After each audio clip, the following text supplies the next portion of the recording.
शिवरंजनी असं या रागाचं नाव आहे. शिव म्हणजे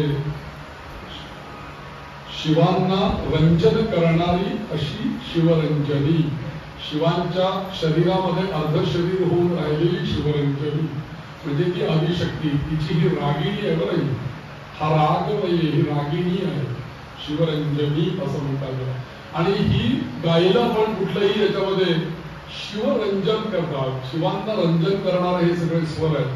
म्हणून भवानी माता असे सगळे शब्द, शांभवी शब्द त्याच्यामध्ये घेतला. आणि हे सगळं संकीर्तन आमचे परममित्र या मंदिराचे आचार्य समोर बसलेले आहेत, श्री बाळकृष्ण पुजारी गुरुजी. या संपूर्ण मंदिराच्या प्रतिष्ठापनेपासून आजपर्यंत सगळं या मंदिराचं आचार्यत्व हे पद संभाळत आहेत. आणि त्यांच्याच प्रेरणेने, त्यांच्याच यांनी मला पण इथे श्री देवी भागवत करायला मला त्यांच्यामुळे इथे संधी मिळाली. तर त्यांना शिवरंजनी राग फार आवडतो, त्यामुळे पहिला त्यांच्याकरता शिवरंजनी राग म्हटलेला आहे. सगळ्यांनी एकदा टाळ्या वाजवून त्यांचे चिरंजीव धनपाटी वैदिक दशग्रंथी असलेले त्यांचे चिरंजीव आहेत श्री अनिरुद्ध पुजारी. आणि काल माझ्या शेजारी या बाजूला बसले होते तेही त्यांचे चिरंजीव आहेत अनुराग पुजारी. आणि इकडे बसले होते ते तिथे बसले बघा, असं सगळे आहेत.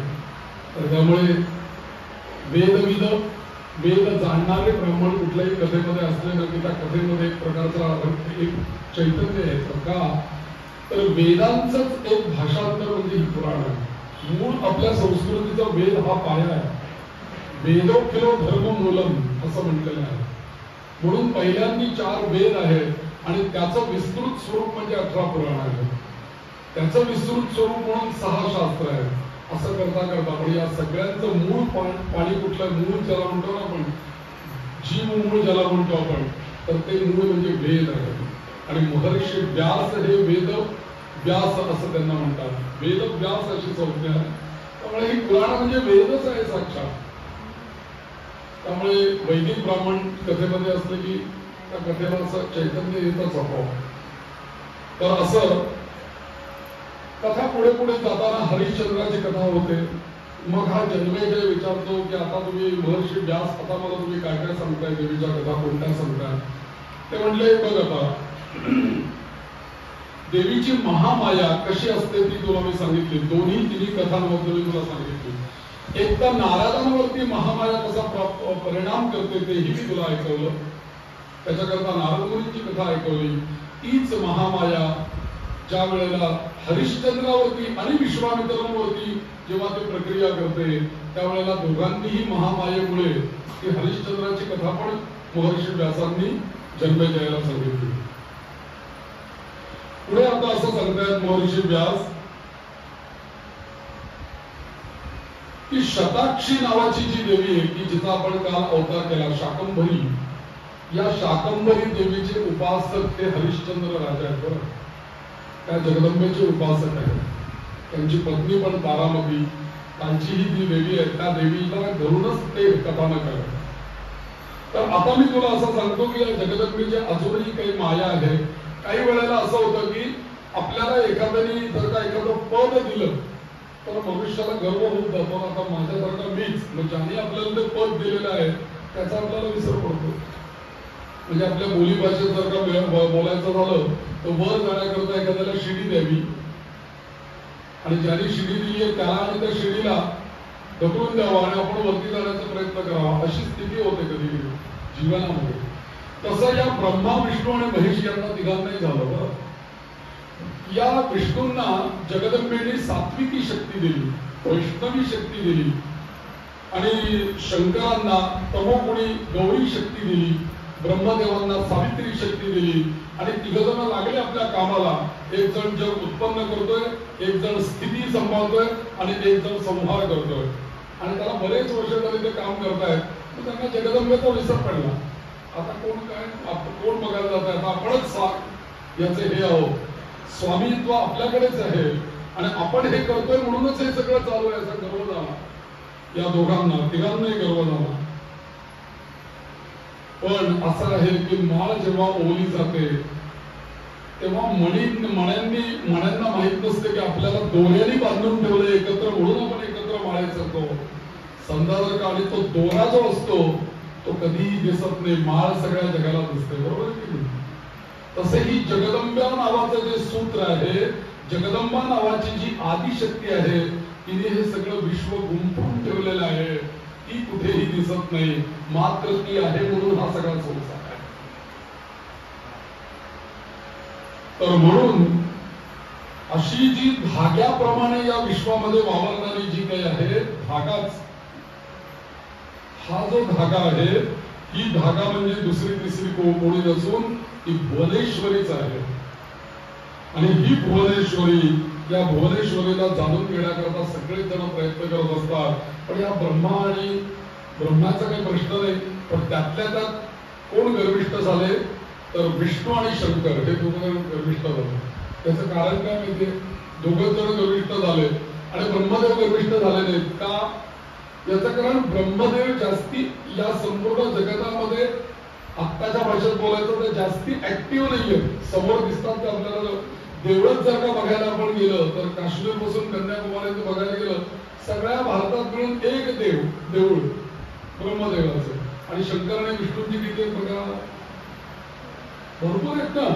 म्हणजे त्या मानाने उत्पत्ती करता जसं जमिनीतलं झाडाचं मूळ कधीच दिसत नाही पण झाड दिसतं, त्याच्या फांद्या दिसतात, तसं उत्पत्ती ज्या बीजापासून झालेली ते बीज खाली जमिनीतच असतं. त्यामुळे त्यांचा गर्व नाही झाला, त्यांना नाही गर्व झाला, गर्व झाला या दोघांना, विष्णू आणि शंकर या दोघांना गर्व झाला. आणि मग तिघही जण आपापल्या दोघेही जण हरी आणि हर, खर तर यांना दोघांनी चांगल्या शक्ती दिलेल्या होत्या तरी सुद्धा यांना त्याचा विसर पडला आणि दोघं जण पराशक्तीचा कोप पुढे त्यांच्यावरती झाला. आणि कोप झाल्यानंतर असं झालं की दोघांच्याकडे शक्ती होती. कालांतराने त्यांच्यावर मायेचा प्रभाव झाला आणि त्या आपली शक्ती विसरून गेले. या कथेमध्ये व्यास महर्षी असं सांगतायत की अरे ती महामाया एवढी प्रचंड आहे की तिने कोणालाही सोडलं नाही, त्या देवर्षींना पण सोडलं नाही, महर्षी व्यासांनाही सोडलं नाही. आणि इतकं चालू त्याच्यापेक्षा मोठं तुला कोण पाहिजे? साक्षात शंकरांना आणि विष्णूंना सुद्धा त्या मायेने सोडलं नाही. तीच माया यांच्यावरती काम करायला लागली आणि या दोघांनाही स्वतःच्या शक्तीचाच विसर पडला आणि दोघे जण गर्विष्ठ झाले, उन्मत्त झाले आणि मग तिकडे तिकडे फिरायला लागले. शक्ती निघून गेल्यामुळे हरी आणि हर हे दोघं जण शक्तीहीन झाले आणि दोघं वेड्याप्रमाणे बडबडू लागले, काही पण करायला लागले. शक्तीच गेली निघून त्यांच्यातली. कल्पना करा, एखादा शक्तिमान जर का एखादा चांगला खेळाडू असेल किंवा काही कुस्तीगीर असेल, बॉक्सर असेल, एकदम त्यातली जर का शक्ती गेली तर तो काही करू शकत नाही. अशी त्यांची अवस्था झाली. आणि मग मात्र ब्रह्मदेव मध्ये आले. ते म्हणाले की हे कोणामुळे झालंय मला कळलं, त्या मायेला शरण जायला पाहिजे, त्याशिवाय यांना शक्ती प्राप्त होणार नाही. आणि म्हणून ते ब्रह्मदेव मध्ये आले. आणि त्या प्रजापतींनी पुन्हा काय केलं, आपले जे पुत्र आहेत त्या ब्रह्मदेवाचे पुत्र कोण कोण, पहिले म्हणजे मनु, त्यांच्यानंतर नारद, त्याच्यानंतर सनक नंदन हे कुमार, त्याच्यानंतर सुजात वगैरे या सगळ्या मुलांना त्यांनी बोलवलं आणि सांगितलं मला काही आता अनुष्ठान करणं शक्य नाही, पण तुम्ही या जगदंबे करता जर का अनुष्ठान केलं ना तर ती माया यांच्याकडनं यांच्यावर कृपा करेल. कारण जर का या जगामध्ये उत्पत्ती शक्ती व्यवस्थित चालू आहे, पण जर का स्थिती आणि लय हे जर का त्या प्रमाणामध्ये झालं नाही तर अनर्थ उडवेल. कल्पना करा, विष्णू आणि ब्रह्मा आणि शिव हे तिघही जण आपापलं कार्य करतायत या ब्रह्मांडामध्ये, म्हणून हे विश्व संतुलित अवस्थेमध्ये चालू आहे. पण यातला एक जण जरी थांबला तरी सगळं थांबलं ना. हा ब्रह्मदेव उत्पत्ती करत राहतील, पण जे उत्पन्न झालंय त्याला सांभाळणार कोण. आणि अति जर का निर्माण झालं तर ते प्रमाणात जर का ते नष्ट नाही झालं तर उद्या या पृथ्वीवरती पाय ठेवायला जागा उरणार नाही आणि खायला अन्न उरणार नाही, प्यायला पाणी उरणार नाही. म्हणून काही प्रमाणामध्ये हा संहारही होणं आवश्यक आहे, काही प्रमाणात स्थिती पण आवश्यक आहे. या सगळ्या तिघांची आवश्यकता आहे. आणि म्हणून म्हटले की मी जरा लक्ष देऊन राहतो, तुम्ही ही उपासना करा जगदंबेची. आणि ज्या वेळेला आपल्याला अनुष्ठान करणं शक्य नसतं ना, त्यावेळेला आपल्या पुत्राधिकांना सांगावं की तुम्ही हे अनुष्ठान माझ्याकरता करा. मुलगाही नसेल करत तर ब्राह्मणाला सांगावं माझं गोत्र हे, माझं नाव हे, अमुक अमुक मी अडचणीत आहे, देवा माझ्याकरता हे अनुष्ठान करा. आणि मग त्यांनी त्या नाव गोत्राचा उच्चार करून ते अनुष्ठान केलं जातं आणि मग आपल्याला फल मिळतं. त्याप्रमाणे यांनी त्या सगळ्या मुलांना बोलवलं आणि जगदंबेला. आणि मग आता कुठल्या शक्तीला बोलवावं, जगदंबेच्या कुठल्या रूपाची पूजा करावी.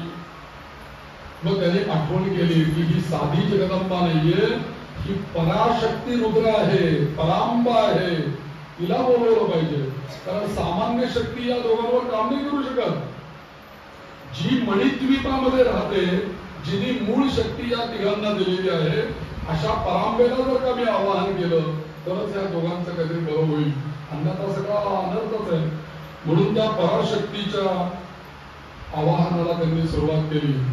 पराशक्ती जगदंबा, पराशक्ती जगदंबा, पराशक्ती जगदंबा. आणि त्या पराशक्तीचं या सगळ्या मुलाबाळांनी सगळं ध्यान केलं. आणि मग ती पराशक्ती प्रगट झाली. आणि मग तिने सांगितलं, अरे माझ्या मायेला तुम्ही ओळखलंच नाही, तुम्ही असं समजू नका की तुम्ही स्वतंत्र आहात, तुमची दोरी माझ्या हातात आहे, तुम्ही मणी आहात, मी त्या मण्यांना ओढणारी दोरी आहे, तुम्ही दिसणारं कापड आहात, त्या कापडातला प्रत्येक धागा मी आहे. आपल्याला शर्ट दिसतो, उपरण दिसतं, पण त्या उपरणातला प्रत्येक धागा आपल्याला दिसत नाही. देवी म्हणते, अरे या ब्रह्मांडातला प्रत्येक धागा मी आहे, तुम्हाला सोडून कसं राहील. त्यामुळे तुम्हाला ओळखलं नाही तुम्ही मला, त्यामुळे हा अनर्थ ओढवलाय. त्यामुळे मी आता कृपा करते, तुम्ही मला विसरू नका, माझ्या आज्ञेप्रमाणे तुम्हाला हे काम करायचंय. आणि माझी आज्ञापर्यंतच, जिथपर्यंत मी सांगितलंय तिथपर्यंतच तुम्ही कार्य करू शकाल. ज्या वेळेला याचा संहार होईल जगताचा, त्यावेळेला तुम्ही सुद्धा शून्य रूपात याल. त्यावेळेला नवीन ब्रह्मा विष्णू महेश पुन्हा निर्माण होतील. पुन्हा विष्णू जाऊन बसतील त्या याच्यावरती, वडाच्या पानावरती अंगठा चौकत. आणि मग मीच प्रगट होईल आकाशामध्ये आणि त्या विष्णूंना मी एक अर्धश्लोकी मंत्र देईन आणि मग पुन्हा जगताची पुन्हा निर्मिती होईल. हे तुम्ही विसरला, मायेमध्ये अडकून गेलात तुम्ही. म्हणून विष्णू भगवतीची जगदंबेची माया ही मानवांवर परिणाम करते, दानवांवर परिणाम करते, राक्षसांवर परिणाम करते. इतकंच नव्हे तर देवांना सुद्धा ती सोडत नाही. इतकी परांबा मोठी आहे. परांबिका ललिता महात्रिपुर सुंदरी. म्हणून तिला म्हटलेलं श्रीमाता श्री महारात्री श्रीमत सिंहासनेश्वरी चित अग्निकुंड संभूता. पुढे म्हटलंय देवकार्य समुद्यता. तीच ज्ञानरूपी आहे आणि म्हणून ती परांबा प्रगट झाली आणि त्या परांबेने यांना ज्ञान दिलं. आणि पुढे व्यास महर्षी सांगतात की हीच गौरी. आता मी तुला एक वेगळी कथा सांगतो. ती वेगळी कथा अशी आहे की या जगदंबेचे अनेक जे मंत्र आहेत त्या मंत्रांमध्ये सर्वश्रेष्ठ मंत्र जर का कुठला असेल बीज मंत्रांपैकी तर तो मंत्र म्हणजे ह्रीम असा मंत्र आहे. कारण ह्रीमला काय म्हणतात माया बीज असं म्हणतात. ह्रीम हे माया बीज आहे बरं का. त्यामुळे या ह्रीम नावाच्या माया बीजाचा केव्हा कसा कुठे कधी जप करावा याला शास्त्र आहे बरं. पण इथे त्या महर्षी व्यास सांगतात की ह्रीम हे माया बीज आहे आणि या माया बीजाचा जप हा विशिष्ट काही कारणाकरता केला जातो. आणि म्हणून एकदा मी तुला अशी कथा घडली असं सांगतो की हिमालयाचा परिसर आहे आणि त्या हिमालयाच्या पायथ्याशी असणाऱ्या घनदाट अरण्यामध्ये तपश्चर्या त्या ठिकाणी सुरू केली आणि त्या ठिकाणी भुवनेश्वरीच्या माया बीजाचा जप करीत बसलेले होते सगळे देव. सगळे देव तिथे जमले होते हिमालयामध्ये आणि ते ह्रीम ह्रीम ह्रीम ह्रीम ह्रीम ह्रीम वृंदाना वृंदा ह्रीम ह्रीम ह्रीम ह्रीम ह्रीम ह्रीम ह्रीम ह्रीम ह्रीम ह्रीम ह्रीम ह्रीम ह्रीम ह्रीम. तो जप चालू झाला तिकडे गुंजन त्याचा चालू झाला हिमालय पर्वतावरती.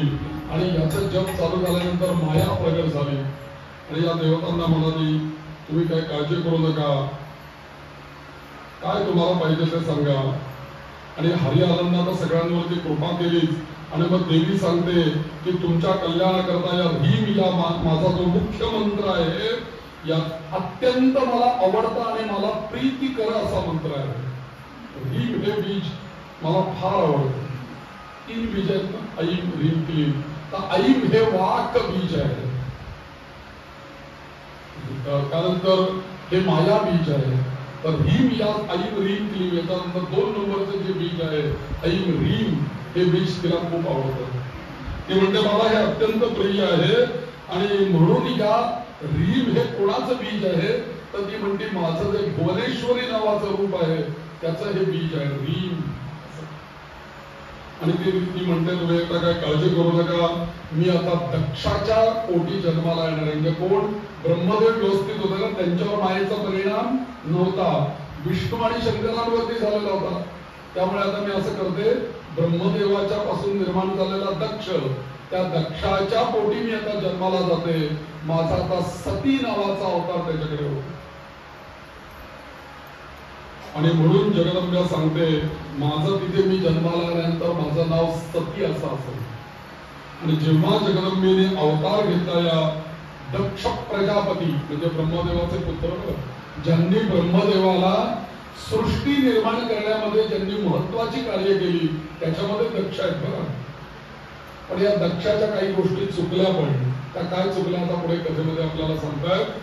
तर दक्षाच्या पोटी तिने जन्म घेतला आणि सती नाव तिने धारण केलं. आणि त्या ठिकाणी अशी घटना घडली की जेव्हा सती त्या दक्षाच्या घरी अवतरली त्यावेळेला कोणीतरी ऋषी वनामध्ये माया बीजाचा जप करत बसलेले होते. आणि त्यांच्या लक्षात आलं की जगदंबा आता कुठेतरी पृथ्वीवर अवतरलेली आहे. आणि म्हणून ते शोध करत करत निघाले. तेवढ्यात एक सुंदर अशी युवती त्या ऋषींच्या समोर येते आणि अतिशय सुंदर अशी गळ्यातली माळ त्या ऋषींना प्रसाद म्हणून देते आणि दुखतो. आणि ती माळ घेऊन ते शोधत निघतात की सती कुठे जन्माला आली आहे म्हणून. तेव्हा त्यांना असं कळतं की दक्षाच्या घरी सती जन्माला आलेली आहे. म्हणून ते मुनी त्या दक्षाच्या घरी त्या सतीच्या नमस्काराला येतात आणि दक्ष पाहतो तिथे बसून की कोणीतरी ऋषी कुठेतरी काहीतरी बातमी ऐकून माझ्या मुलीला नमस्कार करायला इथे आलेले असं म्हटल्याबरोबर आपल्या मुलीविषयी सुद्धा, सती त्याची मुलगी असून सुद्धा त्याला तिच्याविषयी तिथेच द्वेष निर्माण झाला.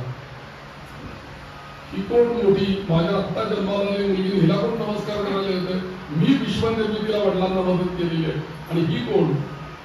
आता त्या तिथेच तिचा द्वेष सुरू झाला आणि त्याच्यानंतर या सतीने लग्न कोणाशी केलं, पुढे शंकरांचे लग्न केलं. सती आणि शिवांचा विवाह झाला. पहिल्या दिवसापासून सतीचा द्वेष केव्हाच लहानपणापासून सुरू झालेला होता. सतीचा नवरा कोण, शिव, शंकर, महादेव, त्यांचाही द्वेष त्यांनी पहिल्यापासून करायला सुरुवात केली. मोठा यज्ञ केला एक दिवशी करी. तर यज्ञामध्ये अनेक देवतांना पाचारण करावं लागतं. तसं प्रत्येक यज्ञामध्ये शिवांचं स्थान असायलाच पाहिजे. जर का शिवांचं स्थान नसेल, ब्रह्म्याचं स्थान नसेल, विष्णूंचं स्थान नसेल, तर मायेचं स्थान तिथे नसतं किंवा जगदंबेचं स्थान तिथे नसतं. त्यामुळे कोणताही यज्ञ पूर्णच होऊ शकत नाही. यांनी काय केलं, ब्रह्मदेवाचं स्थान केलं, नारायणाचं सगळ्यांचं केलं, शिवांचं स्थान केलं नाही त्या यज्ञामध्ये. परिणामी भगवान शिवशंकर तर अत्यंत रागावले. परंतु काय बोलणार, आपल्या पत्नीच्या बाहेरचा विषय आहे त्यामुळे काही बोलले नाही ते, पण त्यांना मनात आलेलं होतं. त्यांनी व्यक्त काही केलं नाही, पण मनात तर त्यांच्या विषयाला आपल्याला बोलवलं नाही. पण आता असं आहे की पतीच्या आपल्या जरी मनात काही असो असो, पण आपल्या बाहेरचा कार्यक्रम आहे ना, नसेल बोलवलं तरी जाऊया असं मनात येतं. काय विसरले असतील बाबा मला बोलवायला, पण असं मी गेले तर मला काय हाकलून तुम्ही देणार आहेत ते, मला गेलं तर मला स्वागतच करणार आहेत ते तिथे. आणि म्हणून सतीने विचार केला, त्यांनी बोलवो अथवा न बोलवो, एवढा मोठा छान कार्यक्रम यज्ञ आयोजित केलेला आहे वडिलांनी, आपणही जाऊ ना त्याच्या यज्ञामध्ये. आणि म्हणून सती तिकडनं निघाली आणि सरळ येऊन जिथे बाबा यज्ञ करत होते ते आज स्थान कुठे माहितीये, हरिद्वारला गंगेच्या किनारी ते स्थान आहे बरं. तिथे ते कुंड पण आहे अजून आज तागत तो अग्नीच्या कुंडामध्ये आहे. मला वाटतं रामदेव बाबा यांच्या जवळच ते स्थान आहे सतीचं, कणखल, हरिद्वारच्या जवळ कणखल नावाचं स्थान आहे. तर तिथे हा यज्ञ चालू होता गंगा किनारी या दक्षाचा. आणि ही कैलासावर, म्हणजे कल्पना करा त्यावेळेचा कैलास म्हणजे आत्ताचा त्या ईशान्येकडनं ती त्या हिमालयात त्या गंगेच्या किनारी येऊन पोहोचली. तिने पाहिलं की मोठा यज्ञ मंडप आहे, अनेक ऋषीमुनी आले, देव आले आणि छान मोठा यज्ञ चाललाय. आणि तिने सगळीकडे बघितलं, सगळ्यांमध्ये सगळे आहेत, फक्त नाहीयेत माझे पती. आणि म्हणून ती चिंताक्रांत झाली आणि रागावली प्रचंड, बाबांवरही रागवली. ती म्हणाली, माझ्या पतीला का नाही तुम्ही स्थान दिलं, आता तुम्ही माझ्या पतीला स्थान दिलं नाही आणि मी अशी कशी जाऊ त्यांना आता तोंड दाखवायला, मी नाही त्यांना त्यांच्याकडे जाणार आता आणि तुमच्याहीकडे राहणार नाही, कारण तुम्ही त्यांचा अपराध केलेला आहे. तर मी आता माझा देह मी अग्नीला समर्पित करते. म्हणून सतीच्या कुंडामध्ये ते जे प्रज्वलित झालेलं कुंड होतं त्या कुंडामध्ये सतीने स्वतःचा देह देऊन टाकला. आणि मग तो देह दिल्यानंतर शंकरांना ताबडतोब लक्षात आलं. शंकर एकदम रागावले, महादेव, आणि लगेचच त्यांच्या शरीरातून वीरभद्र नावाचा देव तयार निर्माण झाला. आणि हा वीरभद्र लगेच सैन्य घेऊन सगळे नंदी, वीरभद्र सगळे धावत निघाले. अशी घटना घडली म्हणून दक्षाच्या यज्ञाकडे. म्हणून सगळ्या त्या यज्ञांचा विध्वंस झाला. त्यात दक्षाचं शिर जे होतं ते तोडण्यात आलं, त्याला स्तुती ते तोडण्यात आलं, सगळ्या गोष्टी घडल्या. एवढं होत असताना भगवान शंकर तिथे आले आणि शंकरांनी बघितलं की आपल्या पत्नीचं शव त्या यज्ञामध्ये अर्धवट जळलेल्या अवस्थेत आहे. आणि त्यांनी अतिशय प्रेम हो, शिव आणि पार्वती हे वेगळे नाहीच, ते अर्धनारी नटेश्वर आहे. अर्ध शरीर त्यांचं पार्वती आहे, पार्वतीचं अर्ध शरीर शिव आहे. आणि त्यांनी ते अर्धवट जळलेलं आपल्या पत्नीचं कलेवर त्यांनी ते यज्ञकुंडात बाहेर काढलं. करा कल्पना, ओम भस्मदिग्ध कलेवरम भवनाशनम भवनाशनम, भस्मदिग्ध कलेवरम भवनाशनम भवनाशनम, चंद्रशेखर माश्रये मम किंकरेष्यति वै यमः, चंद्रशेखर चंद्रशेखर चंद्रशेखर चंद्रशेखर चंद्रशेखर चंद्रशेखर क्षमा चंद्रशेखर चंद्रशेखर चंद्रशेखर पाहिमा चंद्रशेखर चंद्रशेखर चंद्रशेखर क्षमा. त्यांनी ते शव खांद्यावरती घेतलं आणि आता शंकरांचा क्रोध म्हणजे प्रचंड क्रोध काय तर शंकर रागवत नाही. शंकरांना भोळे शंकर असं म्हणतात. स्वतः ते रागवत नाही, पण जो कधीही रागवत नाही ना असा मनुष्य जर का रागवला तर त्याचा राग सगळ्यात जास्त मोठा असतो. जे नेहमी रागवतात ना त्यांना कोणी विचारतही नाही, नेहमीच असे असतात. म्हणजे कधीतरी रागवतात ना लगेच लोक त्याची दखल घेतात. आणि रागवले म्हणजे काय विशेष घटना त्यांना ते. आणि असे शंकर रागवल्यानंतर सगळ्या आजूबाजूच्या देव जे काही तिथे आले होते त्यांनाही आता लक्षात आलं आता काहीतरी भयंकर घटना घडणार इथे. कारण शिव रागवले म्हणजे काय, पण शिव रागवले म्हणजे काय करतात ते प्रचंड तांडव नृत्य करतात. जटाकटा हसंभ्रमः भ्रमन् निलिम्प निर्जरी जटाकटा हसंभ्रमः भ्रमन् निलिम्प निर्जरी विलोलवीची वल्लरी विराजमान मूर्धनी. असं ते नृत्य ते नाचत. आणि त्यांनी ते कलेवर असं खांद्यावर घेतलेलं आहे. अर्ध शरीर इकडे आहे, अर्ध शरीर इकडे आहे. असं आपण एखादी काही वस्तू घ्यावी तसं ते खांद्यावर घेतलेलं आहे, हाताने ते ठरलेलं आहे. आणि दणान असं ते पाय आपटत या सगळे पृथ्वीवरती नृत्य करायला लागले. आमच्या एका कवीने छान त्याचं वर्णन केलंय कसे नृत्य करत असतील शंकर. सतसृष्टी तांडव रचयिता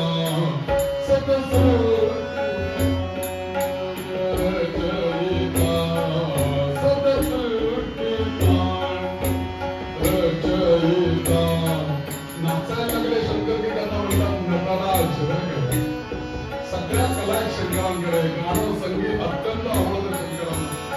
सगळ्या कलाधिपती शंकर. या आमच्या उल्हास कुलकर्णींनी तबल्याचा रियाज सगळ्या शंकराच्या देवळात 1 वर्षाने 12 वर्ष शंकराच्या देवळात रियाज केला. असे कलाकार.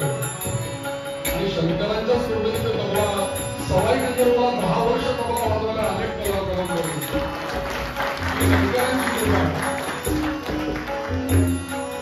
सतसृष्टी तांडव रचयिता सतसृष्टी तांडव रचयिता नटराज राज नमो नमः नटराज राज नमो नमः. हे आद्य गुरु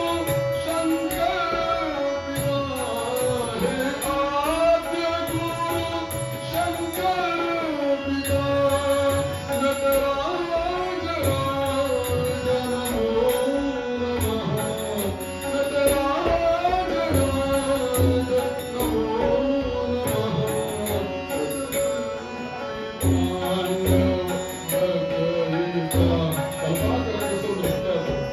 स्वरामध्ये दाखवण्याचा प्रयत्न करतोय.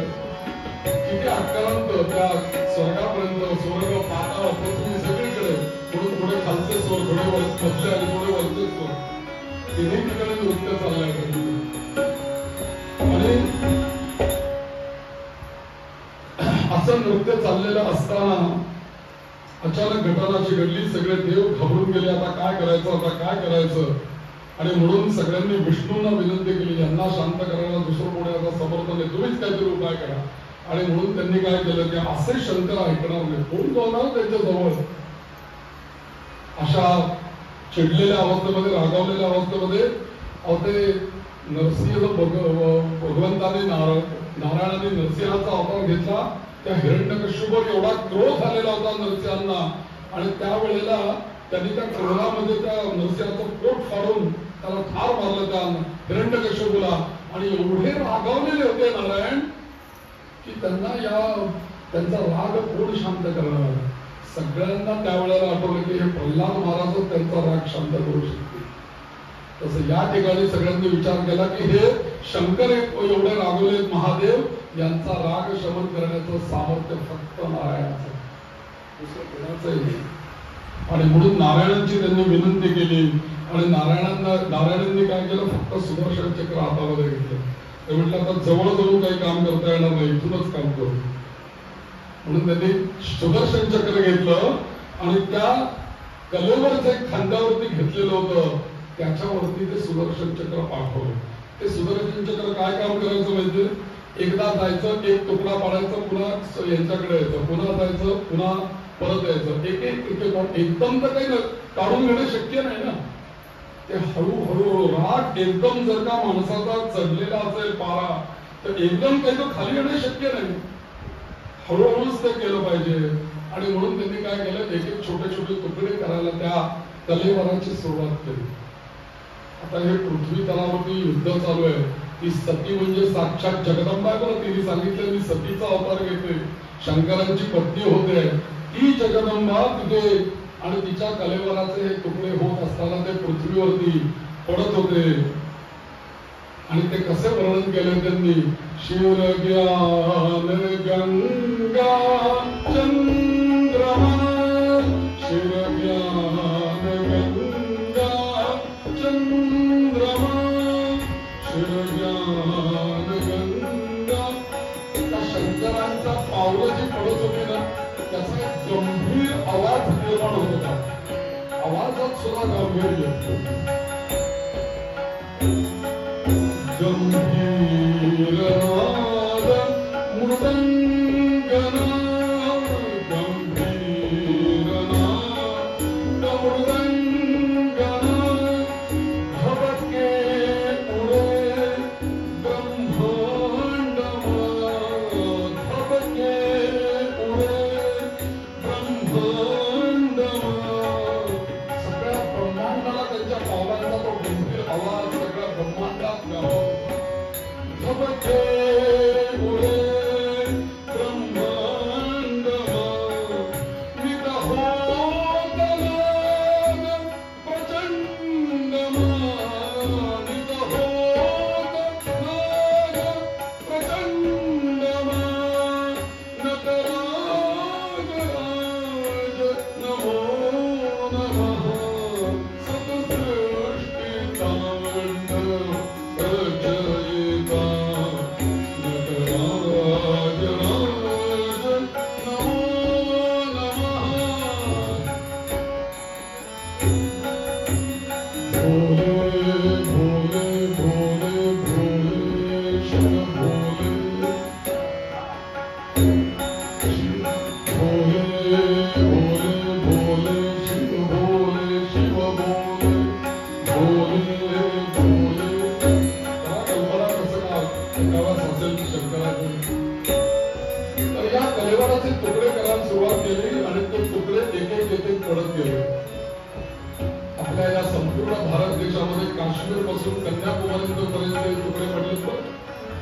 जिथे जिथे त्या कलेवराचा एक एक तुकडा पडला तिथे एक एक शक्तीपीठ निर्माण झालं.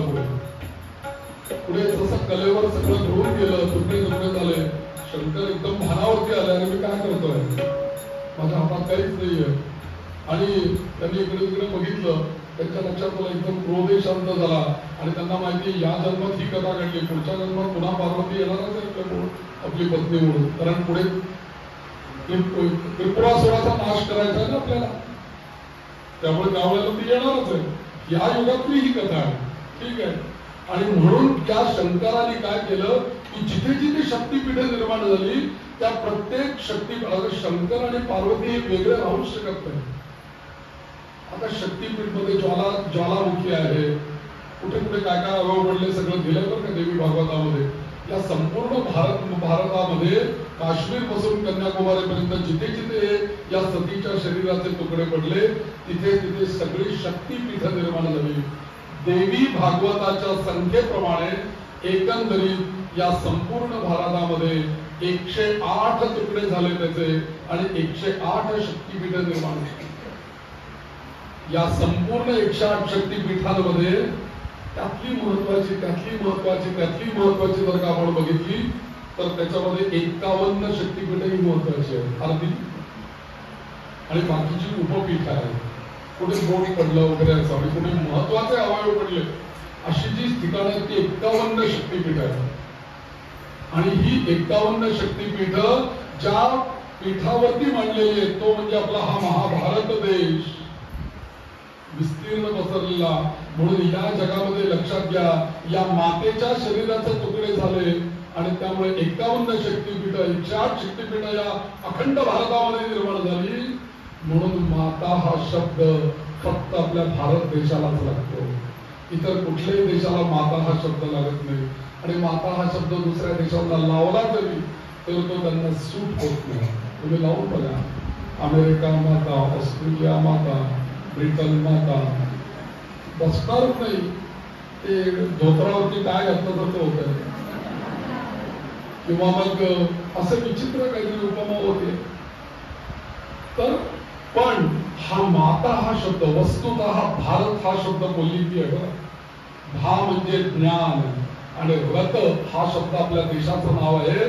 भारत म्हणजे ज्या देशातले प्रजाजन मानव सतत त्यांची गती ज्ञानाकडे असते, भोगाकडे नाही, योगाकडे ज्यांची गती असते, असे मानव ज्या देशात राहतात त्याला म्हणतात भारत. आणि त्या देशावरती जगदंबेची कृपा आहे. 108 शक्तिपीठ तिने या देशामध्ये निर्माण केली आहे. म्हणून भारत माता की लक्षात घ्या, फक्त हा माता शब्द आपल्या भारताला लागतो. आणि भारती हे सरस्वतीचं नाव. इतकंच नव्हे, आपल्या भारत मातेला वंदन जर का आपण केलं ना, आपले आदरणीय पंतप्रधान आता निवडणुकीच्या आधी गेले तर का चरणापाशी भारत मातेचं ध्यान करायला, मेडिटेशन कन्याकुमारीला. का मेडिटेशन तिथे? कारण तिथे आपल्या भारताचे चरण आहे. आणि मस्तक कुठे आहे? काश्मीर, जम्मू काश्मीर, तिथे आपल्या भारत मातेचं मस्तक आहे. 2 हात आहेत तिला. बंगाल आणि मुंबई असे 2 हात आहेत. तिने कमरेला कंबरपट्टा बांधलाय. कुठल्या भारत मातेने कंबरपट्टा बांधलाय? ते पण शक्तीचं आहे. तिचं नाव आहे नर्मदा नदी. ते नर्मदा नदी म्हणजे भारत मातेचा कंबरपट्टा आहे बरं. आणि असं करता करता ही भारत माता अखंड उभी आहे. आणि तिचे चरण म्हणून ते कन्याकुमारीला तिचे चरण आहेत आणि इथे मस्तक आहे. आणि म्हणून त्या ठिकाणी ही संपूर्ण अखंड भारत माता निर्माण झाली. म्हणून या भारत मातेचं स्तवन सुद्धा करताना आपलं जे स्तवन केलेलं आहे की ज्याच्या जय जयकारामुळे आपल्याला स्वातंत्र्य मिळालं. ओम वंदे मातरम, वंदे मातरम, हे राष्ट्रगीत आहे. वंदे मातरम का असं वंदे मातरम? कारण ही जगन्माता आहे, जगज्जननी आहे. आणि आजही विश्वगुरुत्व हे भारताला मिळालेलं आहे. याचं कारण केवळ या शक्तिपीठांचं ज्ञान या आपल्याकडे आलं. कुठल्या देशामध्ये शक्तिपीठ आहेत मला सांगा? फक्त या भरत खंडामध्ये आहेत. आज दुर्दैव असं आहे की या 108 शक्तिपीठांपैकी जवळजवळ 30-40 शक्तिपीठ हे आज आपल्या ताब्यात नाहीच आहे. कारण आज अखंड भारत नाहीये ना. आज कित्येक शक्तिपीठ बांगलादेशात गेली. आता एक शक्तिपीठ आहे पाकिस्तानामध्ये, त्याचं नाव आहे हिंगुलांबिका, तिचं नाव आहे. ते आज आपल्या पीओकेच्या पलीकडे पीओके मध्येच आहे ते शक्तिपीठ. आता आपला 370 रद्द झाल्यानंतर शारदेचं पीठ आहे त्या पीओके मध्ये. आपले भारती तीर्थ सरस्वती शृंगेरीचे तिथे जाऊन शारदांबेची पूजा करून आलेले आहे. एक शक्तिपीठ आहे तिथे काश्मीरला. आणि आपली जी श्रीमाता श्री महाराज ना ललिता महात्रिपुर सुंदरी, हिचं राहण्याचं ठिकाण मूळ काश्मीर आहे बरं. त्या काश्मीर पासून ती निघाली शंकराचार्यांच्या मागे मागे मागे मागे मागे. आणि तिने सांगितलं होतं, तू जिथे थांबशील तिथे मी थांबेल, तू जिथे चालायला लागशील तिथे मी चालत राहील. तू थांबायचं आणि मागे बघायचं नाही. जिथे तू माझ्या मागे बघशील तिथे मी कायमची स्थानपन्न होईल. असे चालत चालत काश्मीर पासून ते शंकराचार्य शृंगेरी पर्यंत गेले, दक्षिण भारतामध्ये, कर्नाटकामध्ये. आणि त्यावेळेला तुंगा नदीच्या किनारी शंकराचार्य गेलेले असताना त्यांनी तिथे असं दृश्य बघितलं की जे निसर्गात असं कधी दृश्य दिसत नाही. एक सापात नाग मोठा असा आपला फणा धरला होता आणि एक बेडूक त्या नागाच्या फण्याच्या खाली अंडी देत होती आणि वरून पाऊस पडत होता. त्या अंडी देणाऱ्या बेडकीला पाऊस लागू नये म्हणून त्यांनी फणा धरलेला होता. असं चित्र जिथे दिसलं तिथे शंकराचार्य थांबले आणि त्यांनी मागे बघितलं की काश्मीर पासून निघालेली ललिता महात्रिपुर सुंदरी तिथेच ती शारदांबा म्हणून प्रकट झाली. आणि आज शृंगेरीला शारदांबेचं देऊळ आहे बरं, त्या गंगा नदीच्या किनारी. आणि तिथेच आपल्या 4 शंकराचार्य जे आहेत आपल्या, त्यापैकी एक शंकराचार्यांचं पीठ हे गंगा नदीच्या किनारी शृंगेरी शारदा पीठम म्हणून ते पीठ आहे. अशी प्रत्येक याला कथा आहे. आणि या जगदंबेची अनेक ठिकाणी 108 ठिकाणी त्या प्रत्येक ठिकाणी तिची नावं वेगळी आहेत. कुठे तिला पारावारा म्हणतात, कुठे महाभागा म्हणतात, कुठे सुभद्रा म्हणतात, कुठे तुष्टी म्हणतात, कुठे भीमा म्हणतात, कुठे भामा म्हणतात, कुठे शुद्धी म्हणतात. असे करता करता करता सगळीच ठिकाणं आहेत. व्यासांनी एकच सांगितलं की ही सगळी शक्तीपीठ आहेत ना, या सगळ्या शक्तीपीठांची कायम तू नामस्मरण करत जा असं म्हणतात. आता केव्हा त्यांनी विचारलं केव्हा नामस्मरण करायचं यांचं? ज्या वेळेला तुला कुठलंही भय वाटेल, ज्या वेळेला तू कोणतेही चांगलं सत्कर्म करत असशील, त्यावेळेला या सगळ्या देवींची 108 नावं घे. इतकंच नव्हे तर ज्या वेळेला तू तुझ्या पितरांचं श्राद्ध करशील तर त्या श्राद्धाच्या वेळेला या 108 नावांचा जप करावा. तुझ्या पितरांना मुक्ती मिळेल म्हणून व्यास सांगताय. किती महत्वाची ती स्थान की भस्मदिग्ध कलेवरम, त्या सतीच्या शरीरापासून ही सगळी शक्तीपीठे निर्माण झालेली आहे. आणि म्हणून चैतन्याने भारलेली आहेत शक्तीपीठे सगळी. शंकर हे तिला सोडू शकत नसल्यामुळे शंकर ज्या वेळेला शांत झाले, आता शंकर काही करू शकत नव्हते, पण शंकरांनी स्वतःच्या शरीरात एक देवता निर्माण केली. देवराज सेव्यमान पावनाग्रे पंकजम यावयज्ञ सूत्रबिंदुशेखरं कृपाकरं नारदादि योगी वृंद वंदितं दिगंबरं काशिकापुराधिनाथ कालभैरवं भजे काशिकापुराधिनाथ कालभैरवं भजे काशिकापुराधिनाथ कालभैरवं भजे कालभैरवं भजे कालभैरवं भजे. कालभैरव नावाची देवता शंकरांच्या शरीरातून निर्माण झाली. आणि यादी सांगितलं शंकरांनी, आता जा जिथे जिथे ही शक्तीपीठे निर्माण झालेली आहेत ना, शक्ती म्हणजे स्त्री आहे, शक्ती म्हणजे अबला आहे, तिचं रक्षण करण्याची जबाबदारी तुझ्यावर मी ठेवतो. म्हणून जेवढी शक्तीपीठे निर्माण झाली ना, त्या प्रत्येक शक्तीपीठाच्या संरक्षणाकरता एक एक कालभैरव उभा राहिला. 108 शक्तीपीठ, 108 भैरव उभे राहिले सगळ्या देशामध्ये. म्हणून तुम्ही वाराणसीला जा. या वाराणसीला शक्तीपीठ आहे देवीचं, दुर्गा देवीचं. आणि कालभैरव बरोबर दक्षिणोत्तर इथले कालभैरव, इथले दुर्गा देवी आहे. कारण त्या संपूर्ण काशीचं रक्षण करण्याची जबाबदारी त्या कालभैरवावरती. कारण ते म्हणले मी बाबा विश्वनाथ आहे, त्यामुळे मी इथे काही युद्ध करायला आलेलो नाही, शाप द्यायला आलेलो नाही, काही नाही. मी इथे तपश्चर्या करण्याकरता आलोय काशीला, त्यामुळे मी जाऊन ध्यानात बसणार. फार तर माझ्या जेवायची सोय व्हायला पाहिजे. म्हणून जगदंबेला त्यांनी विनंती केली की माझ्या काहीतरी याची व्यवस्था करा. ती म्हणली काही काळजी करू नका, तुम्ही छान जप करा, किती चांगलं आहे ना दाम्पत्य, तुम्ही जप करा, जाप्य करा, अनुष्ठान करा, व्रत करा, काय तुम्हाला पाहिजे ते मी देईन, असं दाम्पत्य आहे. आता आत्ताच्या काळामध्ये बघा सगळं सोडून बसले असं होईल. तर शंकर बसले होते तपश्चर्याला आणि मग अन्नपूर्णेच्या रूपामध्ये जगदंबा प्रकट झाली आणि सांगितलं चिंता करू नका, रोज 12:30 वाजता या, मी तुम्हाला जेवायला बोलते. अन्नपूर्णा माता की जय.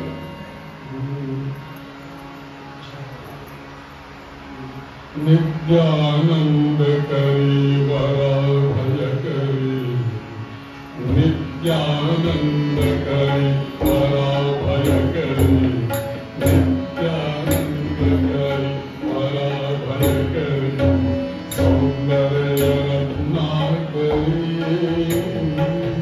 नित्यानंद. रोज स्वयंपाक करताना जेवताना म्हणत जा, कधीही अन्नाला कमी पडणार नाही. आणि जे काही आपण पदार्थ केलेत ना, अन्नपूर्णेचं स्मरण करत जर का आपण स्वयंपाक केला, भाजी केली, आमटी केली, पोळ्या केल्या ना, थोडं काही कमी जास्त जरी असेल ना झालेलं तरी ती मेकअप करून घेईल. जो खाईल ना ते तुम्ही केलेलं अन्नपूर्णेचं स्मरण करून आणलं त्या स्वादिष्ट गोड असं नव्हे ते अवीट गोडीचं होईल.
जगदंबेनी पण सांगितलंय माझ्या या पीठांमध्ये आल्यानंतर तुम्ही कशी माझी उपासना करा.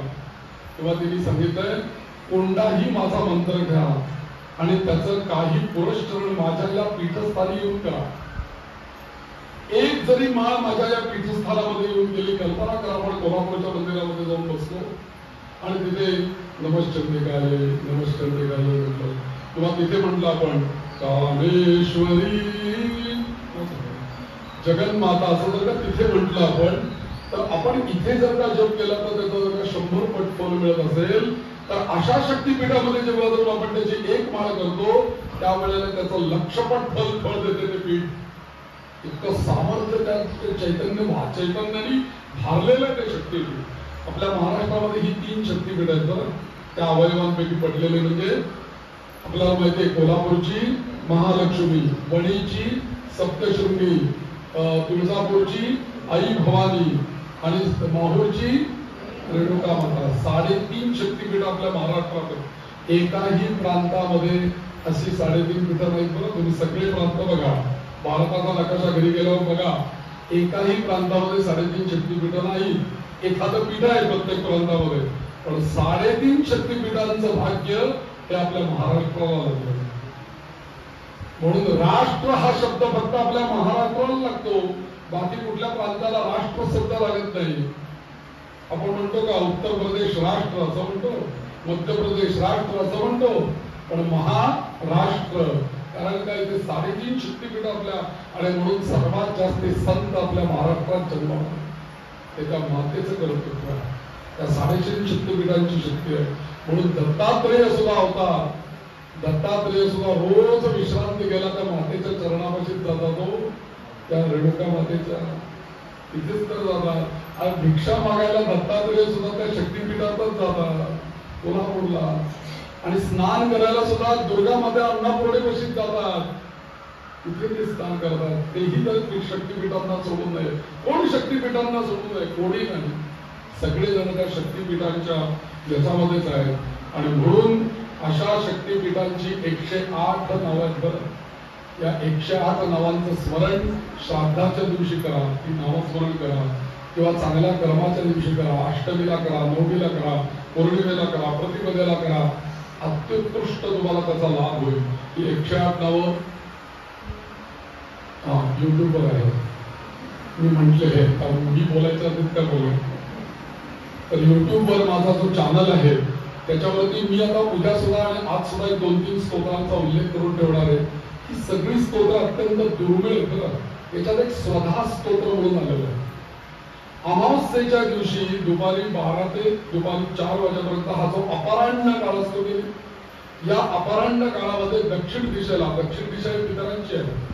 तर जगदंबा असं म्हणते की हे स्वधा स्तोत्र जे आहे ते अपराह्न काळामध्ये यमधर्माकडे दक्षिण दिशेला तोंड करून या स्तोत्राचा जर का जप केला तर तुला कधीही पितरांचे दोष निर्माण होणार नाही. तुझे पितर हे तृप्त होतील असं सांगितलंय. किंवा तुझ्या घरामध्ये श्राद्ध चालू आहे तर माझं हे स्वधा स्तोत्र म्हण. कारण 2 शक्ती आहेत ना, स्वधा आणि स्वाहा. त्यातली स्वाहा जी आहे ती देवतांना आहुती देते, देवतांपर्यंत जाते. ते पण स्तोत्र आहे बरं, स्वाहा स्तोत्र. ते जेव्हा आपण यज्ञ करायला लागतो त्यावेळेला ते म्हणायचं. श्राद्ध करायला लागतो तेव्हा स्वधा स्तोत्र म्हणा असं देवीने सांगितलं. की आपण तिच्याच 2 शक्ती आहेत. अशी 2 स्तोत्र अत्यंत महत्वाची आहेत, एक स्वाहा स्तोत्र आणि स्वधा स्तोत्र. तर अशी ही 51 शक्तीपीठ यांचं स्मरण प्रत्येक वेळेला करायला सांगितलेलं आहे. जरूर आवर्जून ही स्तोत्र तुम्ही जेव्हा त्या माझ्या युट्यूब चॅनलला तुम्ही त्यावेळेला ऐकायला बघाल ना त्यावेळेला तुम्हाला कुठे म्हणजे पुस्तकं कुठे उपलब्ध नाहीये, कुठल्या पुस्तकांमध्येही नाहीये, या ग्रंथांमध्येच ती आहे. तर ती तशीच्या तसं स्क्रिप्ट मी समोर ठेवलेलं आहे आणि फक्त मी म्हणून दाखवलेलं आहे. तुम्हाला त्याच्याप्रमाणे म्हणता येईल. 10 श्लोकांची, 20 श्लोकांची, 15 श्लोकांची स्तोत्र आहे. पण फार छान आहेत ती स्तोत्र आणि म्हणण्यासारखे त्याला कुठले बंधन नाही, काही नाही, तुम्ही म्हणू शकता. तर अशा या देवीच्या आराधनेने देवी अत्यंत प्रसन्न होते आणि ज्याला जे पाहिजे ती द्यायला ती समर्थ आहे आणि तिला काही मागावं लागत. देवाकडे गेलो तर आपण दर्शनाला तर खरोखर काही मागू नये. बरं, फार आपण मागू नये ना.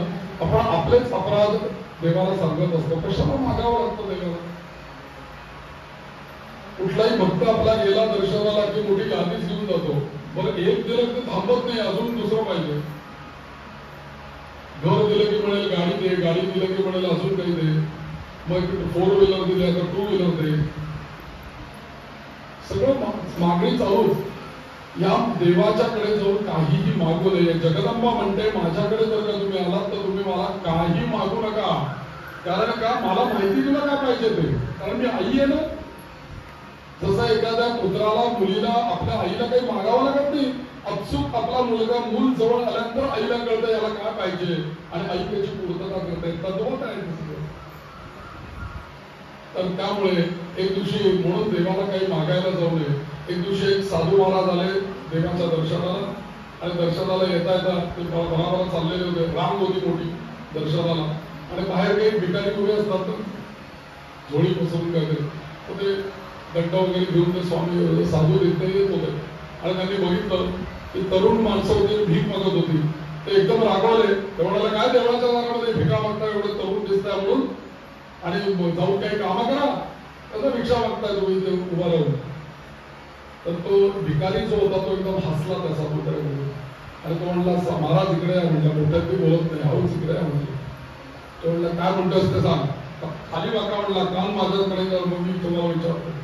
आणि मग त्यांनी कान खाली केल्यानंतर त्या भिकाऱ्यांनी त्यांच्या कानात प्रश्न विचारला. तो म्हणला आम्ही इथे भिका मागतोय, तुम्ही आज जाऊन काय करणार आहात ते सांगा म्हणाले. आम्ही इथे भीक मागतोय, तुम्ही आज जाऊन काय मागणार आहात ते सांगा. तुम्ही आज जाऊन मागताय, मी बाहेर मागतोय, फरक काय आहे? पण जगदंबेच्या प्रांगणामध्ये तसे येऊ नका, काही मागू नका. तिच्या अखंड कृपा होऊ दे. या शक्तीपीठांचं स्मरण करा आणि लक्षात ठेवा आपलं जे वंदे मातरम आहे ते 5 कडव्यांचं बरं, आपल्याला त्यातली 2च कडवे माहिती आहे. पण त्यातलं जे 7व्या क्रमांकाचं किंवा 6व्या क्रमांकाचं जे कडवं आहे ते नीट बघा. तुमच्या असं लक्षात येईल, इंटरनेटवर टाका वंदे मातरम, ते येईल. 5वं किंवा 6वं कडवं जे आहे त्याच्यामध्ये त्या संस्कृत मध्ये असं वर्णन येतं, त्वम ही दुर्गा दशप्रहरण धारिणी असे शब्द आहेत वंदे मातरम मध्ये. म्हणून या त्वम ही दुर्गा, काल आपण दुर्गा नावाचं हे ऐकलं की नाही, की भारत माता हीच दुर्गा आहे. त्यामुळे वंदे मातरम मी म्हणत चला. वंदे मातरम म्हणजे देशाकरता नाहीये बरं, त्या जगन्मातेकरता वंदे मातरम आहे. भारत मातेकरता वंदे मातरम आहे. म्हणून वंदे वंदे जोरात येत नाही आवाज. संपवतो मी कथा 10 मिनिटात. चला थोडस वंदे वंदे वंदे भारत माता की भारत माता की. तर अशा भारत मातेला वंदन म्हणजे या वंदे मातरम म्हणून आपल्या प्रार्थनेमध्ये वेगवेगळी जी स्तोत्र असावी ना त्याच्यामध्ये खरोखरी माझं एक तुम्हाला अशी विनंती आहे की प्रत्येकाने आपल्या घरामध्ये वंदे मातरम म्हणत चाला.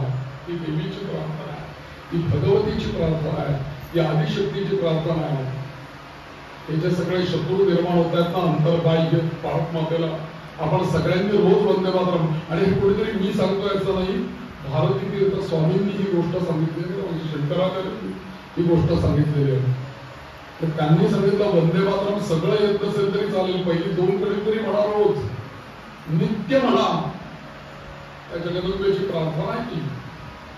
तर असं हे जगदंबेने आपल्याला त्या सगळ्या शक्तीपीठांचं वर्णन सांगितलं.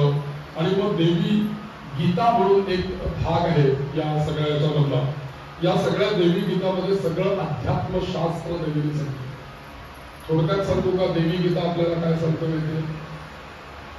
आपल्या शरीरामध्ये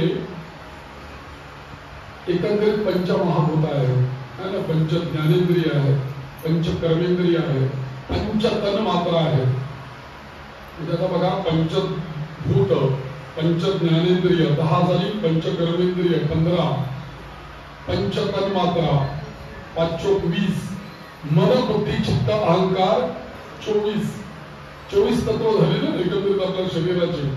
या 24 तत्वांना चालवणारं 25वं तत्व जर का कुठलं असेल तर ती म्हणजे जगदंबा आहे, माता भुवनेश्वरी. तर तुमच्या आमच्या शरीरामध्ये अष्टचक्र आहेत, त्याला म्हणतात कुंडलिनी. आणि ही जगदंबा कुंडलिनी रूपाने आपल्या सर्वांच्या शरीरामध्ये आहे. आपल्या शरीरामध्ये विष्णू आहे, आपल्या शरीरामध्ये शंकर आहे, आपल्या शरीरामध्ये सूर्य आहे, आपल्या शरीरामध्ये सगळं ब्रह्मांड आहे. आणि म्हणून काय म्हणतो आपण पिंडी ते आपला हा काय आहे पिंड. जे ब्रह्मांडात आहे ते पिंडात आहे, जे पिंडात आहे ते ब्रह्मांडात आहे. त्यामुळे आपला आणि तो देह वेगळा नाहीच आहे, सगळं ब्रह्मांडच आपल्या शरीरात आहे. मग या शरीररूपी ब्रह्मांडामध्ये जगदंबा कशी विराजमान आहे हे देवी गीतेमध्ये 3ऱ्या अध्यायामध्ये जगदंबा सांगते आपल्या त्या राजाला. ही देवी गीता कुठे सुरू होते तर जेव्हा सतीचा अवतार समाप्त झाला, शक्तीपीठ निर्माण झाली, त्यानंतर पुनश्च देव आता म्हणाले सती पण नाही, तेवढ्यात एक तारकासूर नावाचा एक दैत्य तिथे मोठा निर्माण झाला. आता त्या तारकासुराला असं वरदान होतं की याचा नाश हा शंकराकडनंच होईल. पण शंकरांना तर आता पत्नी नव्हती, ती पत्नी गेली ना सती, त्याच्यामध्ये शक्तीपीठांमध्ये गेली. आता पत्नी कुठे? तर अशा वेळेला जगदंबेची स्तवन केल्यानंतर हिमालयामध्ये पुन्हा ती जगदंबा प्रकट झाली. आणि तिने सांगितलं आता मी या युगामध्ये पुन्हा मी आता हिमालयाची पुत्री म्हणून जन्माला आहे. आणि म्हणून हिमालयाची पुत्री कोण? पर्वताची पुत्री पार्वती. पर्वताची पुत्री म्हणून तिला पार्वती म्हणतात. ती जगदंबा जन्माला आली आणि तिने शंकराची अथक तपश्चर्या केली. बरं तिने तिचा आजही आपण आठवण करतो. हरितालिका आहे ना, पुढे शंकराचं पिंड ती बसलेली आहे, अशी तिने तपश्चर्या करून त्यांना प्राप्त केलं. आणि मग त्यांच्या पोटी कार्तिकेय जन्माला आला आणि त्यांनी या तारकासुराचा वध केला. ही सगळी कथा झाली. आणि मग पुढे हिमालयाने विचारलं आता तुझं कार्य संपलं, तो राक्षस मारला गेला, आता आम्हाला काहीतरी तत्वज्ञान सांगा. म्हणून ही जगदंबा पार्वती आपल्या वडिलांना म्हणजे हिमालयाला ही देवी गीता सांगते. त्या देवी गीतेमध्ये हे सांगते ती की मी प्रत्येकाच्या शरीरामध्ये कुंडलिनी रूपाने आहे आणि एकंदरीत 7 चक्र या शरीरामध्ये आहे. त्या 7 चक्रांपैकी पहिलं चक्र आपल्या शरीरामध्ये आहे की जे आपल्या कमरेच्या खालच्या भागामध्ये आहे, त्याला म्हणतात मूलाधार चक्र. त्या मूलाधार चक्राची देवता आहे गणपती बाप्पा. म्हणून अथर्व शीर्षामध्ये आपण काय म्हणतो, त्वं मूलाधार स्थितोसी नित्यम. तो या मूलाधार चक्रामध्ये असतो. या मूलाधार चक्रामध्ये गणपती राहतो आणि आपल्या शरीरामध्ये 7 कमळ आहेत बरं का. कमळ आहे आपल्या शरीरामध्ये. म्हणजे अंतर्गत पण कमळ आहे, बाहेर पण कमळ आहे, सगळीकडे कमळ कमळ आहे. सगळीकडे थोडं थोडं कमी पडलंय पण आहे, नाही असं कसं म्हणायचं. पण आमच्या शरीरात तर परिपूर्ण आहे, 7 ठिकाणी परिपूर्ण आहे कमळ. तर कुठे 2 पाकळ्यांचं कमळ आहे, कुठे 8 पाकळ्यांचं कमळ आहे, कुठे 16 पाकळ्यांचं कमळ आहे. आणि आपल्या शरीरातलं सर्वात मोठं कमळ जर का कुठे असेल तर आपल्या सहस्रार चक्रामध्ये आहे इथे. आणि इथे जे कमळ आहे हे कमळ याच्या पाकळ्यांची संख्या आहे 1000. 1000 पाकळ्यांचं कमळ इथे. आणि इथे कोण राहतं माहितीये? जगदंबा म्हणते इथे शिव राहतात. म्हणजे इथे पुरुष आहे. शिव म्हणजे पुरुष, तो इथे राहतो. आणि गणपती बाप्पा कुठे राहतो? मूलाधार चक्रामध्ये. मग मधल्या चक्रांचं काय आहे? तर ते म्हणले दुसरं जे चक्र आहे त्या चक्रामध्ये स्वादिष्ठान नावाचं चक्र आहे.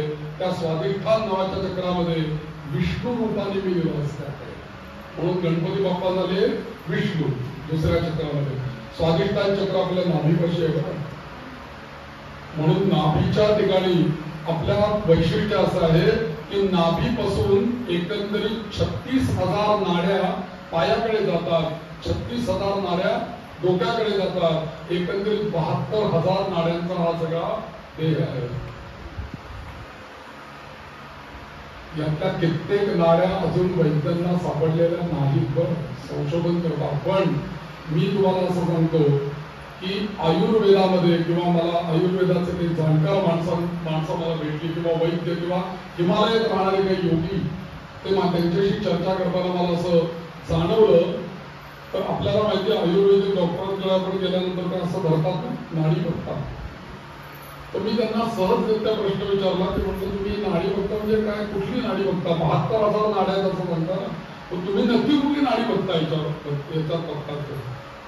तर ते म्हणले की तुम्हाला सांगायचं खरी गोष्ट म्हणजे आम्ही बघताना फक्त कफ, वात आणि पित्त या 3च नाड्या इथे बघतो. परंतु एकंदरीत या 72,000 नाड्या ज्या शरीरामध्ये आहेत तर त्या सिद्ध पुरुषांच्या वेळेला त्यातल्या काही हजार नाड्या चेक करण्याचं सामर्थ्य जगदंबेच्या कृपेने आम्हाला. म्हणून कधी कधी डॉक्टर इथे पण नाडी बघतात, तिथे बघतात, पायात बघतात. जगदंबा म्हणते तुझ्या प्रत्येक रोमारोमात मी आहे. आणि प्रत्येक नाडीचं नाव त्यांनी दिलं देवी भागवतामध्ये. तुझ्या पायात कुठली नाडी आहे तिचं नाव काय, तुझ्या अंगठ्यात कुठली नाडी आहे तिचं नाव काय, तुझ्या या पेरामध्ये कुठली नाडी आहे, 2 पेर आहेत इथे नाडी आहे तिचं नाव काय. जगदंबेची सगळी नावं दिली. तर अशा सगळ्या नाड्या चेक करण्याचं सामर्थ्य जगदंबेच्या कृपेने काही वैद्यांना लाभलेलं का म्हणून. आणि काही वैद्यांना तर असंही आहे नाडी न बघता सुद्धा समोर एखादी व्यक्ती आली तर त्याला काय झालं लक्षात येईल. आपला ऑरा चेंज होतो या चक्रांमुळे. चक्र जर का जागृत असतील तर मग व्यक्तीचा ऑरा तसा होतो. या चक्रांचा संबंध आपल्या ऑऱ्याशी आहे. म्हणजे सूक्ष्म देहाशी. आपल्याला माहित नव्हतं सूक्ष्म देह आहे का नाही. लोक म्हणत होते ही बंपक कल्पना आहे असं वाटत होतं. पण आज पुण्यामध्ये कमीत कमी 10-20 तरी ऑरा फोटोग्राफीची दुकानं निघाली. कशाचे फोटो काढतात ते? स्थूल देहाचे नाही, सूक्ष्म देहाचा फोटो काढतात. हा सूक्ष्म देह चालतो या गीता सांगते देवी गीता की तो सगळा या चक्रांवर चालतो. आणि म्हणून प्रत्येक चक्राला एक एक देवता दिली. प्रत्येक चक्रामध्ये आपली जी अक्षर आहेत ना, अ आ इ ई उ ऊ ए ऐ ओ औ आ क क ग ग च च ज न त थ द ध न प फ प ब म, ही सगळी आपली लहानपणी आपण गोठलेली बाराखडी, ती सगळी बाराखडी आपल्या शरीरामध्ये चक्रांमध्ये आहे.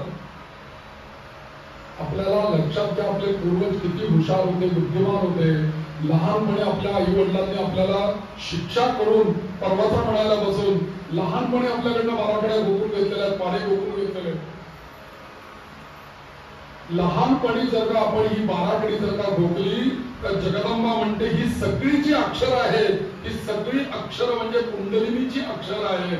या अक्षरांचा जर का तू जप केलास तर तुझी कुंडलिनी शक्ती शरीरामध्ये जागृत होईल. ज्यांनी लहानपणी बाराखडी गोकली त्यांची कुंडलिनी शक्ती आणि जगदंबा जागृत होते त्यांच्या शरीरामध्ये. कारण ती अक्षर त्या चक्रांवरच आहेत ना. उदाहरणार्थ जे खालचं चक्र आहे मूलाधार चक्र, त्याची अक्षर त्यांनी सांगितली श श स अ, आणि त्याचं मूल अक्षर दिलं वम, हे त्याचं मूल अक्षर. तिथे विष्णू, आता स्वाधिष्ठानामध्ये विष्णू आहे, मणिपूर चक्रामध्ये सूर्य आहे, त्यानंतर विशुद्धी चक्रामध्ये शक्ती आहे, आणि वरच्या सहस्रार चक्रामध्ये शिव आहे. म्हणजे 5 देवता आपल्या शरीरामध्ये झाल्या, 7 चक्र झाली, त्यांच्यावरती अक्षर आहे. म्हणून बाराखडी कधीही म्हणताना आळस नाही करायचा. बाराखडी म्हणताना मी एकदा वाराणसीच्या एका विद्वान अशा गायकांना भेटलो होतो का, अतिशय दिग्गज गायक ते, आणि ध्रुपद धमार पद्धतीने गाणारे ते. तर ते सगळे शंकरांचं स्तवन करतात ना ध्रुपद धमार गायकीमध्ये. तर मी त्यांना विचारलं तुम्ही हे कसं काय रियाज केलं म्हणजे कसं काय तुम्हाला आलं? तर ते म्हणले काही नाही, त्रिताल लगाओ और त्रिताल लगा के त्रिताल लगा के ये जो बाराखड़ी के स्वर और व्यंजन है ना वो उसके साथ गाते रहो.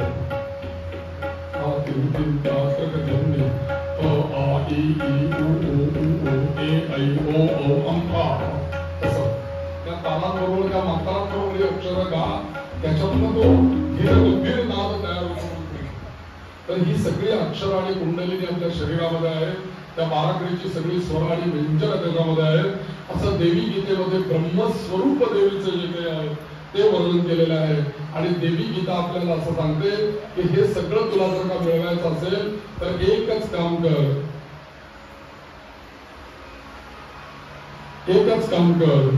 नाही तुझा आधार गुरु बिन, नाही तुझा आधार गुरु पाहिजे. हे सगळं करायचं असेल आपल्याला, कुंडलिनी जागृत करायचं असेल, की आदिशक्ती जर का आपल्या शरीरामध्ये जागृत करायची असेल, अष्टचक्र जागृत करायचे असतील, आमचा सूक्ष्म देह ऑरा शुद्ध करायचा असेल, कोणीतरी डोक्यावर हात ठेवायला पाहिजे. म्हणून माणसाने या असं म्हणतात की 5 गोष्टी करा जीवनामध्ये. त्यातली एक गोष्ट म्हणजे कोणीतरी गुरु करा. पहिलं काम, पहिला गुरु पाहिजे. आणि गुरु शोधत बसू नका, गुरु तुम्हाला शोधत येईल असं तुम्ही योग्य म्हणा, असं तुमचं आचरण राहू दे. म्हणून गुरु. दुसरी गोष्ट म्हणजे माझी 2 भागवत आहेत, देवी भागवत आणि श्रीमद भागवत. समग्र एकदा श्रवण करा, एकदा नाही वारंवार श्रवण करा. दुसरी गोष्ट. तिसरी गोष्ट, एकदा तरी आयुष्यामध्ये वाराणसीची यात्रा व्यवस्थित करा, कारण वाराणसीमध्ये पूर्ण अंशाने जगदंबा तिथे राहते. म्हणून वाराणसीची यात्रा करा. म्हणून आपल्याला काशी यात्रेचं महत्व आहे. हो, दुर्गा स्थान आहे तिथे. ती म्हणते मी आणि शिव आम्ही दोघही जण सूक्ष्म रूपात तिथे निवास करतो, त्यामुळे आम्हाला तिथे दर्शनाला या. म्हणून काशी यात्रा व्यवस्थित करा. पितरांचं श्राद्ध एकदा व्यवस्थित गळेला जाऊन पिंडदान करून करा. ब्रह्मकपाली जाऊन पितरांचं श्राद्ध करा. अशा सगळ्या 5 गोष्टी एकंदरीत सांगितलेल्या तिन्ही या देवी गीतेमध्ये. नाही तुझा, गुरुचं स्मरण करूया आपण. नाही तुझा आधार, नाही तुझा आधार. का गुरु पाहिजे आम्हाला? थांबू नका. का गुरु पाहिजे आम्हाला? रडता पडता कोठे काढता, रडता पडता कोठे. साधना करायची आम्हाला. कोण सांगणार आम्हाला कशी साधना करायची, कुठल्या मंत्राचा जप करायचा, केव्हा करायचा, कुठे करायचा, कधी करायचा, कसा करायचा? गुरु पाहिजे. रडता पडता कोठे काढता, तुझने कसे पार, नाही तुझा आधार गुरु बिन, नाही तुझा आधार गुरु बिन, नाही तुझा आधार. गुरु परमेश्वर गुरु माऊली. गुरु परमेश्वर तोच आम्हाला त्या भगवंतापर्यंत जगदंबेपर्यंत घेऊन जाणार आहे. आम्ही त्याला शरण केलं पाहिजे. गुरु जर का नाही केला तर माणसाचं जीवन अघोर आहे. लक्षात ठेवा. कुठल्या तरी संतांच्या शरणी जाऊन आपण बसलोच पाहिजे. सत्श्रवण केलंच पाहिजे. सत्संग हा केलाच पाहिजे. उद्धार या जगामध्ये कोणी नाही करणार. अर्थ तर मुळीच उद्धार करणार नाही, काम मुळीच उद्धार करणार नाही. केला तर फक्त आणि फक्त धर्म आमचा उद्धार करेल आणि धर्म सांगणारे फक्त आमचे गुरु आहे, बाकी कोणी नाही. आणि म्हणून गुरुला म्हटलंय गुरु परमेश्वर गुरु मावळ गुरु परमेश्वर गुरु मावळ. एकदा गुरु परमेश्वर म्हटलं की तो काय करतो, एकदा त्याला शिष्य कधी भक्त करून की लगेच तो म्हणतो गुरु मावळी सदा कृपेची सावली, सदा कृपेची सावली. रडता पळता कोठे अडता, रडता पळता कोठे अडता. तोच नाही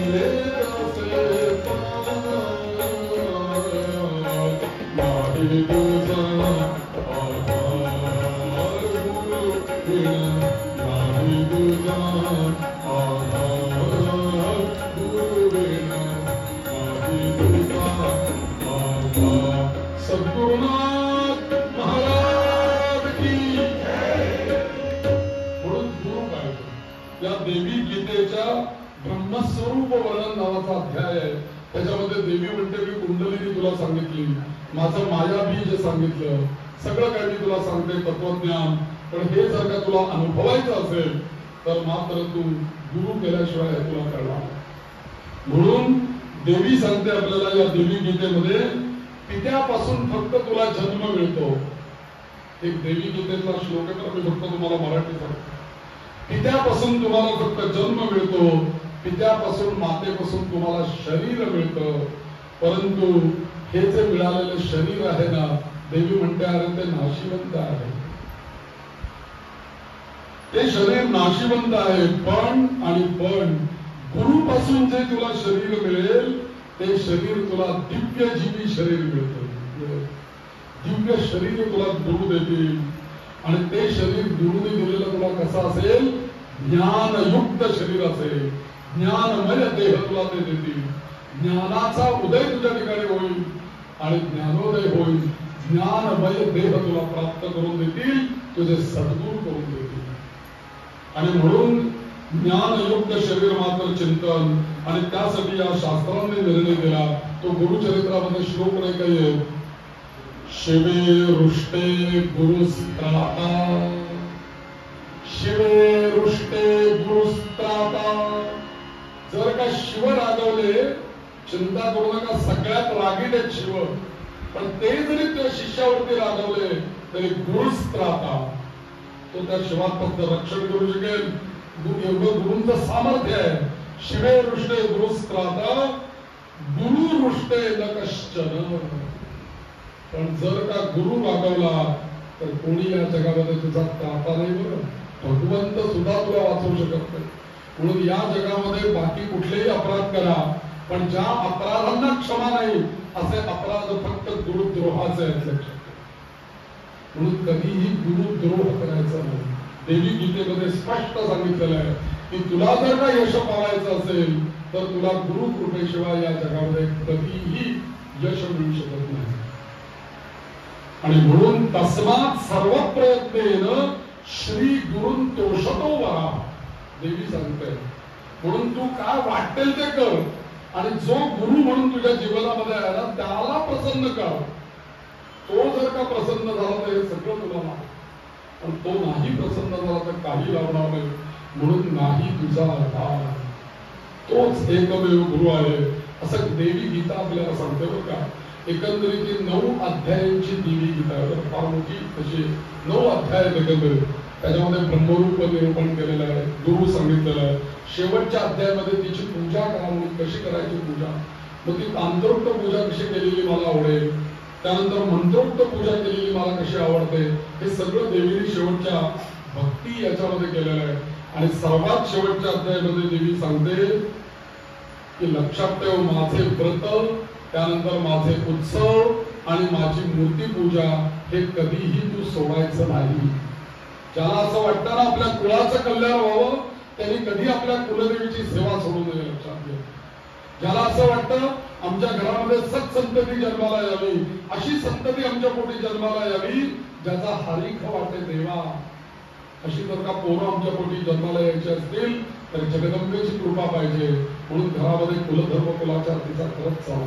देवी शेवटच्या अध्यायामध्ये तेच तर सांगते, नुसते कुलधर्म कुलाचार नाही तर माझी नवरात्र घरात करा, माझ्या याच्यावरती कुंकुमार्जन करा, मूर्तीवरती माझ्याकरता उपवास करा, माझ्याकरता यज्ञ करा, माझ्या मूलमंत्रांनी हवन करा. हे सगळं केलं तर माझी निरंतर कृपा तुमच्या कुलावरती राहील, तुमच्यावरती राहील आणि कधीही काही कमी पडणार नाही. कारण लक्ष्मी ही माझी शक्ती आहे, तिच्याकडे नुसतं बघायचं, सांगण्याची पण आवश्यकता नाही. तिने नुसता हात केला तर गोष्टी होते सुवर्णांची.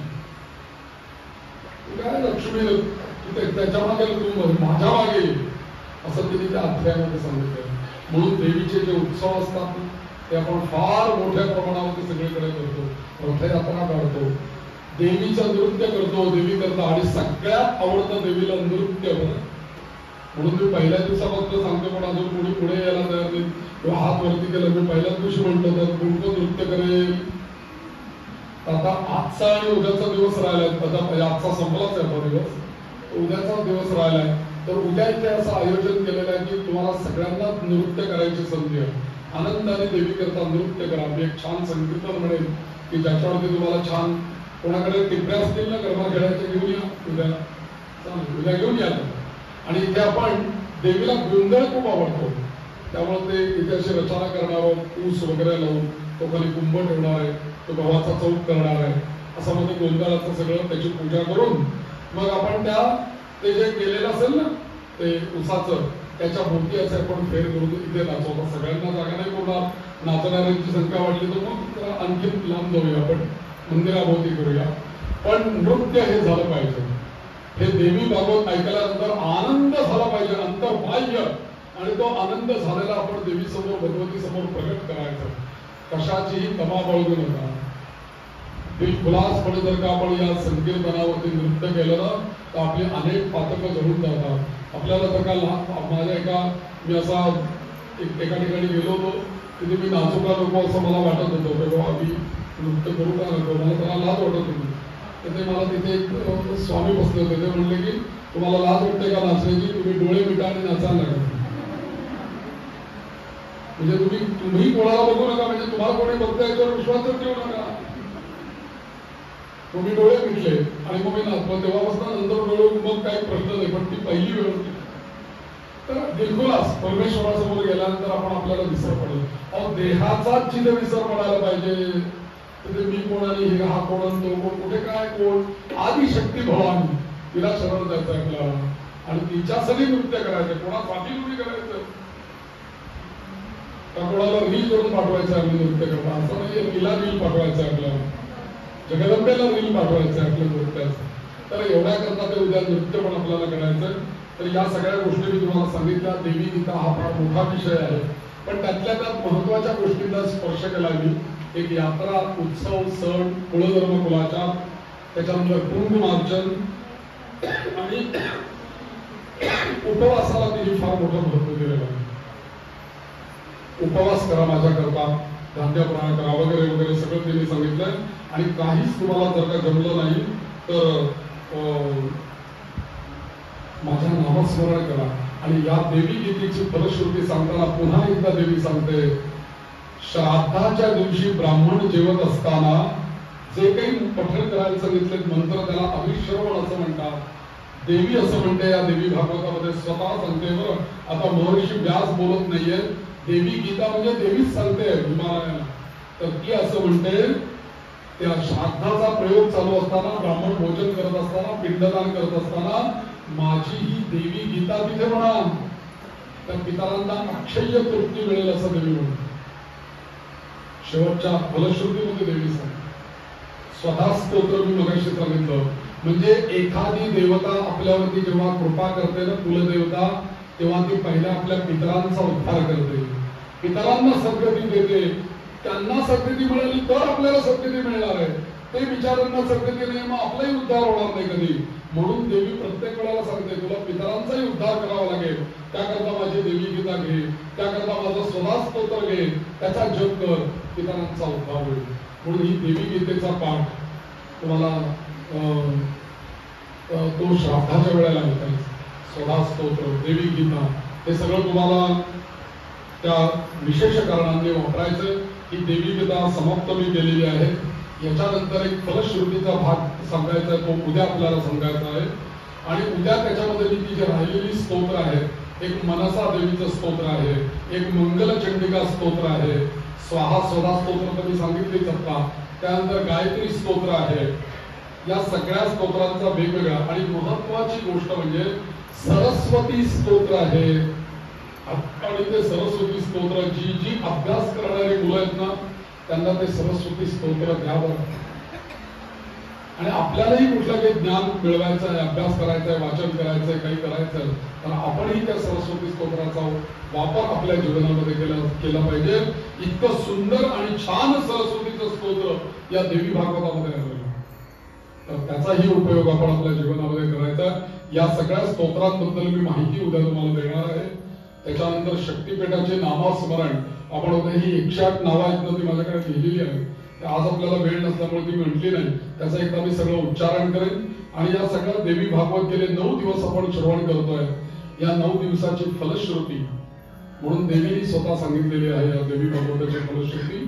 आणि मग जन्मेजयने यज्ञ केला, जन्मेजय मुक्त झाला, परीक्षित मुक्त झाला, ही कथा शेवटची येते.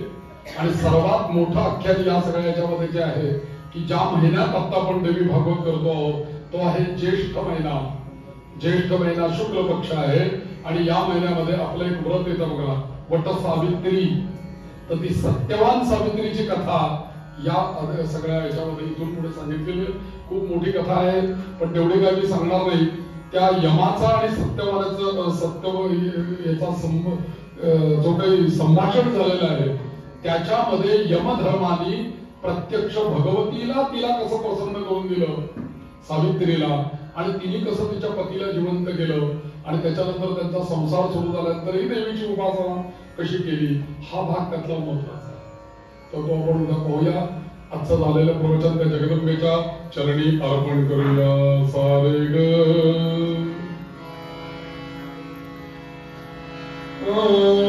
हरि बोल हरि बोल हरि हरि बोल हरि बोल हरि बोल हरि हरि बोल.